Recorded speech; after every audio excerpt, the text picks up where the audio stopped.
चुप था कि बर्बाद न हो जाए गुलशन का सुकून, मैं चुप था कि बर्बाद न हो जाए गुलशन का सुकून। नादान ये समझ बैठे हैं कि मुझ में कुव्वत इल्कार नहीं।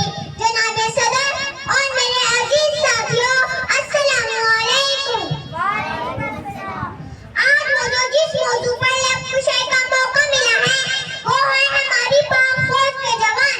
साथियों, इस खुदगर्जी के दौर में कोई किसी के लिए जान देने को तैयार नहीं, लेकिन कुछ लोग हैं जो अपना घर बार छोड़कर हमारे लिए जान देने को तैयार हैं।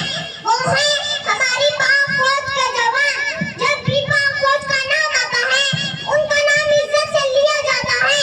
हर जवान को देखकर बच्चे मोहब्बत से हाथ हिलाते हैं। हर जवान और बुजुर्ग की नजर में फौजी भाइयों के लिए एहतराम पाया जाता है, क्योंकि हमारे